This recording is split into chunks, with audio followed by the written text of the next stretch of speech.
ছাগল কাণ্ডে ইফাত ফেঁসে গিয়ে তার বাবা মতিউর রহমানের সম্পদের নানা বিবরণী গণমাধ্যমে এখন প্রকাশ হচ্ছে। সেখানে বলা হচ্ছে মতিউর রহমান সরকারি চাকরি করে 2 স্ত্রী 5 সন্তান ও আত্মীয় স্বজনের নামে গড়েছেন কয়েক হাজার কোটি টাকার স্থাবর অস্থাবর সম্পদ। 12 লাখ টাকার একটা ছাগল আমাদের আরেকজন আওয়ামী ডাকাতের সাথে পরিচয় করিয়ে দিল। এই দেশে আপনি যত চোর, ডাকাত, বিদেশে টাকা পাচারকারী, চোরাকারবারি, মাফিয়া খুঁজে পাবেন, তারা প্রত্যেকেই কোনো না কোনোভাবে আওয়ামী লীগের সাথে সম্পৃক্ত। তো বেনজিরের কথাতে যে আমি যেহেতু ধরা পড়ে গিয়েছি, কাজেই দুর্নীতি তো আমি একলা করিনি, কাজেই যত দুর্নীতিবাজ পুলিশ আছে সবার মুখোশ আমি ফাঁস করে দেব। তো এই কারণেই বেনজির করতেছে কি, বেনজিরের যেই পুলিশের ভিতরে বেনজিরের যেই অনুগত গ্রুপটা আছে তারা কিন্তু সব একদম ফাইল পত্র গুটিয়ে এনে তারা বিভিন্ন পুলিশের ডাটা করতেছে। সরকারের মন্ত্রিত্বে চলে গেলে কিছু কিছু মন্ত্রীর মুখ খোলে, কিছুটা, পুরোপুরি না, অতটা কলিজা তাদের নাই, কিন্তু কিছুটা মুখ খোলে, তারা কিছু সত্য কথা বলেন। কথা বলছিলাম পরিকল্পনা প্রতিমন্ত্রীর একটা উক্তি নিয়ে, যিনি টাকা পাচারকে রিজার্ভ ক্রাইসিসের সাথে রিলেট করে কথা বলছেন। আসসালামু আলাইকুম দর্শক, গুরুত্বপূর্ণ একটি নিউজে আপনাদের সকলকে স্বাগতম। দর্শক, আজকের ভিডিওতে আপনাদের সামনে বেশ কয়েকটি গুরুত্বপূর্ণ ভিডিও ফুটেজ নিয়ে হাজির হয়েছি। এমনকি দর্শক, আমি আশা করছি আপনারা ভিডিও শুরুটা দেখেই বুঝতে পেরেছেন আজকের নিউজটা ঠিক কতটা গুরুত্বপূর্ণ হতে চলেছে। তাই বলবো দর্শক, যারা ভিডিওটি অন করেছেন তারা অবশ্যই ভিডিওটি না টেনে সম্পূর্ণ মনোযোগ সহকারে দেখবেন, তাহলেই এই বিষয়গুলোর মূল রহস্য বা আসলে কি ঘটেছিল সেগুলো বুঝতে পারবেন। তো দর্শক, আমি আর বেশি কথা বাড়াবো না, আমি ভিডিও শুরুতে আপনাদের যেই ভিডিওগুলোর অংশবিশেষ দেখিয়ে শুরু করেছিলাম সেই ভিডিওগুলোর বিস্তারিত আলোচনা দেখাবো। তবে তার আগে বলি, যারা এখনও চ্যানেলটি সাবস্ক্রাইব করেননি সকলে চ্যানেলটি সাবস্ক্রাইব করে পাশে থাকা বেল আইকনটি বাজিয়ে দিবেন। আর যারা ইতিমধ্যেই সাবস্ক্রাইব করে রেখেছেন তাদের সকলকে অসংখ্য ধন্যবাদ। তো চলুন একটি লাইক দিয়ে আমরা ধারাবাহিকভাবে সবগুলো ভিডিও দেখে আসি। ছাগল কাণ্ডে ইফাত ফেঁসে গিয়ে তার বাবা মতিউর রহমানের সম্পদের নানা বিবরণী গণমাধ্যমে এখন প্রকাশ হচ্ছে। যুগান্তর একটা বিস্তারিত রিপোর্ট করেছে এই বিষয়ে। সেখানে বলা হচ্ছে মতিউর রহমান সরকারি চাকরি করে 2 স্ত্রী 5 সন্তান ও আত্মীয় স্বজনের নামে গড়েছেন কয়েক হাজার কোটি টাকার স্থাবর অস্থাবর সম্পদ। এর মধ্যে দেশেই প্রায় 500 কোটি টাকার স্থাবর সম্পদের হদিশ মিলেছে। ঢাকা, গাজীপুর, সাভার, নরসিংদী ও বরিশাল সহ দেশের বিভিন্ন জায়গায় বাড়ি, জমি, ফ্ল্যাট ও প্লট রয়েছে।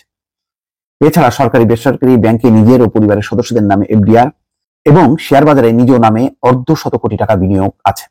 এমনকি ছাগল কাণ্ডে আলোচিত তরুণকেও কিনে দিয়েছিলেন সেই ইফাতকে প্রাডো, প্রিমিও ও ক্রাউনের মতো 4টি বিলাসবহুল গাড়ি। এসব গাড়ি তার বিভিন্ন কোম্পানির নামে রেজিস্ট্রেশন করা, কিনে দিয়েছেন দামি দামি পাখিও। তার পরিচিত কাস্টমস কর্মকর্তারা বলেছেন, বেনামে জাতীয় রাজস্ব বোর্ডের সদস্য মতিউর রহমানের হাজার হাজার কোটি টাকা সম্পত্তি রয়েছে। আমি আশ্চর্য হই যে একজন কাস্টমস কর্মকর্তা, একজন পুলিশ কর্মকর্তা, বা এরা কিভাবে এক জীবনে এত সম্পদ করে, কিসের জন্য করে, কিসের নেশায় করে, কত টাকা মানুষের লাগে, এটা আমি হিসাব মিলাতে পারি না। যে সম্পদ গড়ছে তো গড়ছেই, তার কোনো শেষ নেই। অনুসন্ধানে জানা গেছে ঢাকাতে অন্তত 2 ডজন বিলাসবহুল ফ্ল্যাট রয়েছে মতিউর রহমানের স্ত্রী, সন্তান ও ঘনিষ্ঠদের নামে। বসুন্ধরা ডি ব্লকের 7A রোডের 384 নম্বর ভবনের মালিক তিনি। 7 তলা ভবনের প্রথম, দ্বিতীয় তলায় প্রথম স্ত্রী নরসিংদীর রায়পুরা উপজেলা চেয়ারম্যান লাইলা কানিসকে নিয়ে সপরিবারে বসবাস করেন। গুলশানের শাহাবুদ্দিন পার্কের পাশে 83 নম্বর রোডের 11 নম্বর প্লটে আনোয়ার ল্যান্ডমার্কের বেক পার্ক ভিউতে রয়েছে 4টি ফ্ল্যাট। কিন্তু বেনজিরকেও ছাড়িয়ে গেছে। দ্বিতীয় স্ত্রী শাম্মী আক্তার থাকেন লালমাটি 8 নম্বর রোডের 41-2 ইম্পেরিয়াল ভবনে। কাকরাইলেও একটি ফ্ল্যাট রয়েছে ছোট স্ত্রীর নামে। ছেলে মুশফিকুর রহমান ইফাত ছাগল কাণ্ডে ভাইরাল হওয়ার পর তারা বর্তমানে কাকরাইলের ওই ফ্ল্যাটে অবস্থান করছেন। এছাড়া ধানমন্ডি 27 নম্বরে একাধিক ফ্ল্যাটের হদিশ পাওয়া গেছে। বিলাসবহুল ফ্ল্যাট ডেভেলপার কোম্পানি শান্তা ডেভেলপারের করা বিভিন্ন ভবনে তার 8টি ফ্ল্যাট রয়েছে বলে জানা গেছে। এসব ফ্ল্যাট প্রথম স্ত্রী, সন্তান ফারজানা রহমান ইপসিতা ও ছেলে আহমেদ তৌফিকুর রহমান অর্ণবের নামে কেনা হয়েছে। অনুসন্ধানে জানা গেছে, এখন দেখা যাচ্ছে পরে যে কি মতিউর রহমান বলে, না, এগুলি আমার সব স্ত্রী এবং সন্তান পরিবার, তারা তাদের ব্যবসায় অর্জিত সম্পদ দিয়ে তারা কিনেছে। যেটা সহজ কথা, সবাই যারই সম্পদের সন্ধান পাওয়া যাচ্ছে বলা হচ্ছে না, তিনি মালিক না, তার স্ত্রী, সন্তান, তাদের তো ব্যবসা করার অধিকার আছে। এইভাবেই চালিয়ে দেওয়া হচ্ছে। অনুসন্ধানে জানা গেছে আইনগত ঝামেলা এড়ানোর জন্য নিজের স্ত্রী, সন্তান ও আত্মীয় স্বজনের নামে সম্পদ গড়েছেন মতিউর রহমান। টঙ্গীতে 40,000 বর্গ ফুটের এসকে টিমস নামে ব্যাগ ম্যানুফ্যাকচারিং ও অ্যাক্সেসরিজ কারখানা আছে তার, যদিও কাগজে কলমে কারখানার মালিক তার ভাই M.A. কাইয়ুম হাওলাদার। ময়মনসিংহ ভালুকায় 300 বিঘা জমিতে ও বরিশালের গ্লোবাল শুজ নামে 2টি জুতা তৈরির কারখানা আছে। নরসিংদীর রায়পুরায় wonder park and eco resort রয়েছে। এসব রিসোর্টের মালিকানা আছে তার ছেলে ও মেয়ে। এছাড়া পূর্বাচলে আপন ভোর পিকনিক অ্যান্ড শুটিং স্পটের মালিক তিনি। দেশের নামকরা ডেভেলপার কোম্পানিতে তার মালিকানা রয়েছে।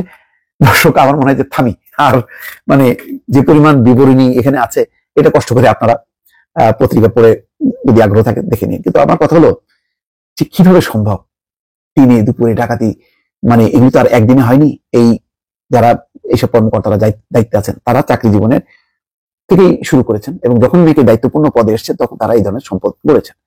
তো এইসব সম্পদের এই যে গড়ছেন, কাস্টমসের মানুষজন যারা ব্যবসায়ীদেরকে ধরে বা ইন্ডিয়ার লোকজন সাধারণ মানুষকে ধরে, তারা নিজেরাই যদি দুর্নীতিতে নিমজ্জিত থাকে, আর তাহলে কাকে ধরবেন? যে দুর্নীতিবাজদেরকে ধরবেন তাদের সাথে আপোষ রফা করি তো তাদের কাছ থেকে ভাগ বটারা করেই চলছেন। তাহলে এই যে মিলে মিশে দুর্নীতি করতে করতে দেশের মানুষ আসলে নিঃশেষ হয়ে যাচ্ছে। দেশের সম্পদ কিভাবে পাচার হয়, কিভাবে মুষ্টিমেয় লোকের হাতে কুক্ষিগত হয়ে যায়, এগুলো বড় প্রমাণ। তার মানে হচ্ছে কোথাও সুশাসন নেই, জবাবদিহিতা নেই এবং বিচার নেই। তাই যদি থাকতো তাহলে আমার ধারণা যে এইভাবে অঢেল সম্পদ গড়ার সাহস কোনো কর্মকর্তা পেত না। এখন বেনজির চিন্তা করলো যে যেহেতু আমি ফাঁস হয়ে গিয়েছি, ওই যে কথা আছে না, একটা শিয়ালের ল্যাস কাটা পড়লো, এখন সেই শিয়াল চায় যে সব শিয়ালের ল্যাস কাটা পড়ুক। তো বেনজিরের কথা হচ্ছে যে আমি যেহেতু ধরা পড়ে গিয়েছি, কাজেই দুর্নীতি তো আমি একলা করিনি, কাজেই যত দুর্নীতিবাজ পুলিশ আছে সবার মুখোশ আমি ফাঁস করে দেবো। তো এই কারণেই বেনজির করতেছে কি, বেনজিরের যেই পুলিশের ভিতরে বেনজিরের যেই অনুগত গ্রুপটা আছে না, তারা কিন্তু সব একদম ফাইল পত্র গুটিয়ে এনে তারা বিভিন্ন পুলিশের ডাটা করতেছে এবং এই সব কাজের সমন্বয় করতেছে বেনজিরের শ্বশুরবাড়ির লোকজন, ওই যে মির্জা ফ্যামিলি আছে না শ্বশুরবাড়ির লোকজন, তারা এগুলো করতেছে।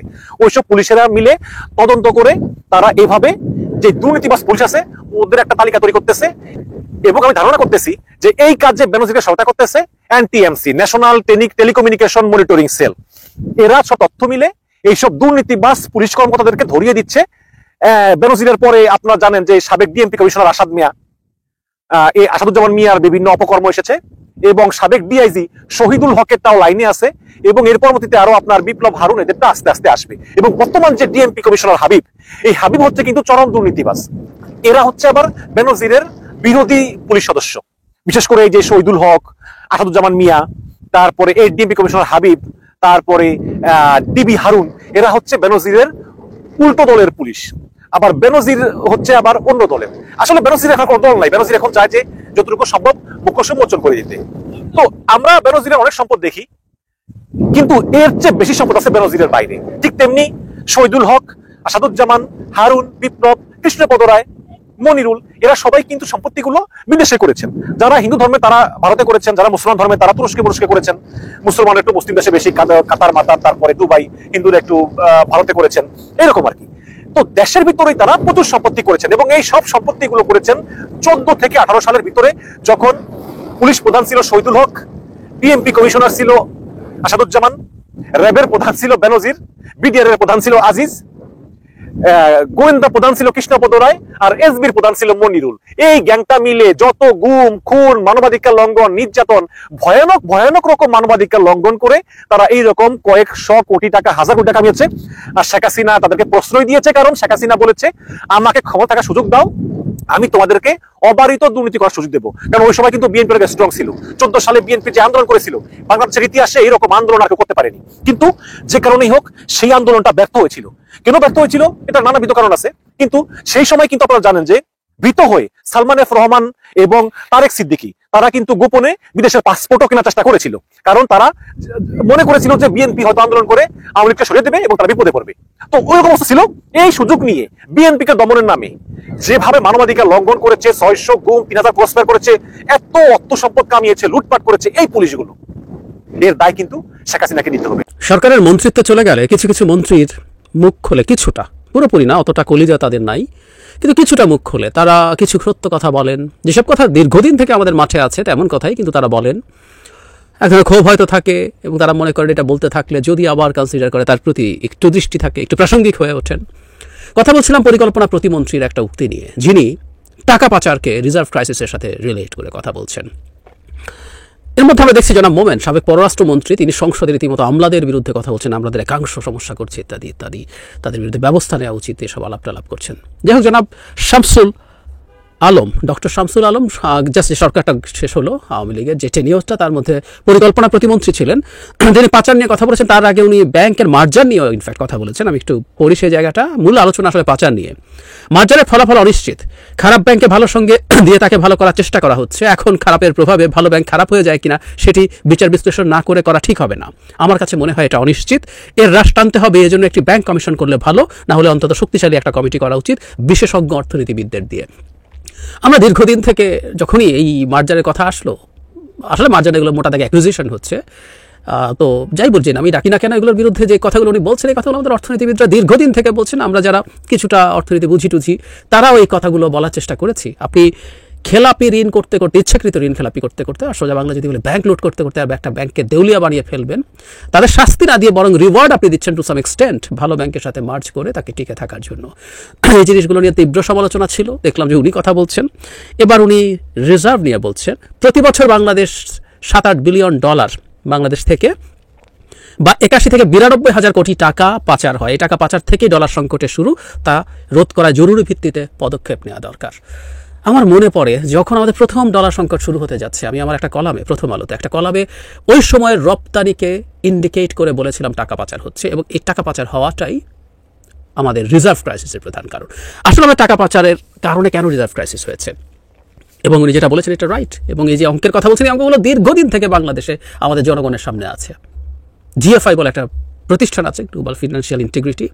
তারা বিভিন্ন দেশের ব্যাংকিং চ্যানেলে টাকা পাচারের তথ্য আমাদের সামনে দেয়। বাংলাদেশে যে এই পরিমাণ টাকা পাচার হয়, এটা তারা banking channel, I repeat, non banking channel যেটাকে আমরা হুন্ডি বলি, সেটার অঙ্ক প্রায় একই রকমই হবে বা বেশিও হতে পারে।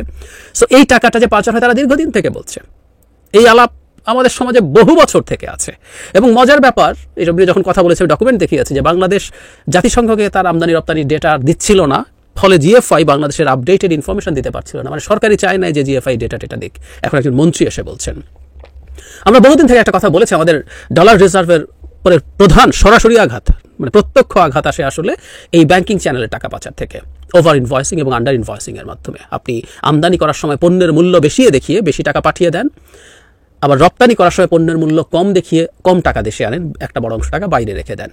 এর মধ্যে যেটা হয়, ধরুন সবসময় যে ব্যবসায়ী তার নিজের টাকাই পাচার করছেন, নট নেসেসারিলি, অনেকে ব্যবসায়ীদের মাধ্যমে তার লুটের টাকা পাচার করেন। সো এই ঘটনাগুলো ব্যাংকিং চ্যানেলে হয়েছে। যখন আপনি ব্যাংকিং চ্যানেলে এই কাজগুলো করবেন, বিশেষ করে ওভার ইনভয়েসিং এর সময় ডিরেক্টলি আপনার অ্যাকাউন্টে থাকা, মানে আমাদের রিজার্ভে থাকা টাকা চলে যায়। আর একটু সহজে যদি বলে ঠিক রিজার্ভে টাকা চলে যায়, ব্যাপারটা এরকমও না। কারণ ব্যাংক তো আসলে তাত্ত্বিকভাবে সারাক্ষণ, মানে আপনি যখন ইম্পোর্ট করছেন তখন বাংলাদেশ ব্যাংক থেকে টাকা নিচ্ছেন না, কিন্তু আপনি যখন ব্যাংক থেকে ক্রমাগত টাকা পাঠাচ্ছেন, যখন আপনার আর্নিংয়ের তুলনায় এক্সপেন্ডিচার বেড়ে যায় ব্যাংকের, তখন বাংলাদেশ ব্যাংক সেখানে ইন্টারভিন করে, সে তখন রিজার্ভ থেকে ডলার বিক্রি করতে থাকে। এই ঘটনাগুলো ঘটেছে, এগুলো খুব স্পষ্ট ছিল। এভাবেই ডলারের এই সংকট তৈরি হয়েছে, দীর্ঘদিন থেকে আমরা বলেছি। আর একই সাথে আপনার যখন যেই ডলারটা দেশে আসার কথা ছিল, সেই ডলারটা যখন আসছে না আন্ডার ইনভয়েসিং এর মাধ্যমে, সেটাও আপনার ডলারের উপরে চাপ তৈরি করছে। এবং জরুরি কথা হচ্ছে হুন্ডির ক্ষেত্রেও, হুন্ডি যখন হয় তখন যদি এটা ব্যাংকিং চ্যানেলে টাকাটা আসতো, সেটা রিজার্ভে যোগ হতো। এখন যেহেতু ব্যাংকিং চ্যানেলে আসছে না, সুতরাং এটাও ইনডিরেক্টলি রিজার্ভের উপর প্রভাব ফেলে। কিন্তু যারা শামসুল আলমরা মানে পদক্ষেপ নেওয়ার কথা বলেন, এটা হলো হাস্যকর কথা, খুবই হাস্যকর কথা। আই রিপিট, হাস্যকর কথা। উনি একজন অর্থনীতিবিদ, ওনার এগুলো বোঝা উচিত, উনি বোঝেন, কোনো সন্দেহ নাই। কিন্তু যেহেতু আওয়ামী লীগ সরকারের সাথে আছেন, মন্ত্রী ছিলেন, এবার না থাকলেও আগের বার যেহেতু ছিলেন, সো গুড বুকে আছেন, এটা বোঝা যায়। ওনার পক্ষে এটা বলা কঠিন। মানে এই যে টাকা পাচারের সংস্কৃতি বন্ধ করার কথা বলা হচ্ছে, এটা কোনোদিন বন্ধ হবে না। প্রথম কথা হচ্ছে, পৃথিবীর কোনো দেশ টাকা পাচার পুরোপুরি বন্ধ করতে পারেনি, এটা হয়, এটা হতেই হবে। এবং আমি বহুবার বলেছি যে আমাদের দেশে বহু বৈধ উপায়ে উপার্জিত টাকাও লন্ডার্ড হয়, কোনো উপায় নেই, মানি লন্ডারিং হয়, পাচার হয়। আপনি বহু ক্ষেত্রে আপনার সেবা প্রয়োজন, আপনার পড়াশোনার টাকা পাঠানো দরকার, শিক্ষার টাকা পাঠানো দরকার, চিকিৎসার টাকা পাঠানো দরকার। আপনি একটা সম্পত্তি বিক্রি করেছেন, সেই টাকা আপনার দেশে থাকবেন না, হতে পারে। আপনি ভালো ব্যবসা করছেন, কিন্তু আপনি দেখছেন এই দেশটা নষ্ট হয়ে গেছে, পচে গেছে, আপনি আপনার ভবিষ্যৎ প্রজন্মকে আর দেশে রাখবেন না, আপনি তাদের জন্য টাকা, সব সম্পদ যা আছে নিয়ে যাবেন। এগুলো বৈধ উপার্জন, কিন্তু মানি লন্ডারিং হয়। কিন্তু জরুরি কথাটা হচ্ছে, যে টাকাটা অবৈধ উপায়, ক্রিমিনাল পন্থায়, রেন্ট সিকিং এর মাধ্যমে তৈরি হয়, সেই টাকা পাচার হতে চাইবেই। এবং যেন শামসুল আলমদের যেটা বোঝা দরকার, এই টাকা যারা পাচার করে তারাই সরকার তৈরি করে। এই সরকার মানে সরকার তৈরি করে, সরকারের অংশ তারা। আমরা প্রায় যে বাংলাদেশকে একটা ক্রিপ্টোক্রেসি বলছি, একটা চোরদের শাসন বলছি, এই চোরদের মধ্যে বিভিন্ন রকম চোর আছে। এই চোরদের মধ্যে পলিটিক্যাল চোর, প্রশাসনিক চোর, ব্যবসায়ী চোর, সবাই মিলে একটা নেক্সাস তৈরি হয়েছে। তো ওই চোররা চুরি করে ডাকাতি করে ব্যাংক লুট করে টাকা তৈরি করেছেন। আপনি মানে ব্যাংক লুট বলতে আমি ওই খেলাপি ঋণের কথা বলছি, ইচ্ছাকৃত খেলাপি যারা, ওই টাকা কি আপনি দেশে রাখবেন? No way. এখন আপনি তাকে ধরবেন কিভাবে সম্ভব? ওই তো সরকার সিন্ডিকেট করে বাজার থেকে টাকা তোলা হচ্ছে, তাকে ধরবেন? No way. তো সুতরাং এই টাকা আসলে পাচার বন্ধ করা যাবে না। যেহেতু এক্সিস্টিং সময়ে কিছুটা ক্রাইসিস আছে, সরকার দেউলিয়া হয়ে যায় কিনা সেই ভয়ে আছে, তাই ইম্পোর্টে কিছু ওভার ইনভয়েসিং হয়তো বন্ধ করা হয়েছে। তার চেয়ে যেটা বেশি বন্ধ করা হয়েছে, আমাদের জরুরি বহু ইম্পোর্ট বন্ধ করে দিয়েছে। আমি ধারণা করি এই $5.5 বিলিয়ন যে ইম্পোর্ট হয় এখন কমাতে সেটার মধ্যেও মানি লন্ডারিং হয়। আপনি অন্য অনেক ইম্পোর্ট, অনেক মধ্য এবং নিম্ন বা একটু ছোট ধরনের ইম্পোর্টারের অনেক ইম্পোর্ট বন্ধ করে দিয়ে বাঁচানোর চেষ্টা করছেন। লন্ডারিং যারা করে, সেই সক্ষমতা যাদের আছে, সেই ক্ষমতা যাদের আছে, তারা ঠিকই মানি লন্ডারিং করছেন। আর ওদিকে যখন কমছে, খুব স্বাভাবিকভাবে যেটা হয়, আপনার কালো টাকা যেহেতু তৈরি হচ্ছে, হুন্ডি হচ্ছে। সুতরাং যেই ধরনের একটা ক্রিমিনাল এম্পায়ার, একটা অপরাধীদের স্বর্গরাজ্য বা রাজ্যে পরিণত করা হয়েছে বাংলাদেশকে, একটা ক্রিপ্টোক্রাসিতে পরিণত করা হয়েছে, একটা চোরদের শাসনে পরিণত করা হয়েছে, সেই দেশে আপনি চাইলেও পাচার বন্ধ করতে পারবেন না। দর্শক, আমি আশা করছি আপনারা সকলেই অত্যন্ত মনোযোগ সহকারে সবগুলো ভিডিওই দেখেছেন। এমনকি দর্শক, যদি এই ভিডিওগুলো সম্পর্কে আপনাদের কোনো মতামত থেকে থাকে তাহলে তো অবশ্যই জানাবেন। দর্শক, সবসময় জানাবেন আপনি ঠিক কোন জায়গা থেকে আজকের এই ভিডিওটি দেখেছেন। নিউজটি শেষ করছি এখানেই, ফিরছি পরবর্তী নিউজের নতুন কোনো টপিকে। আল্লাহ হাফিজ।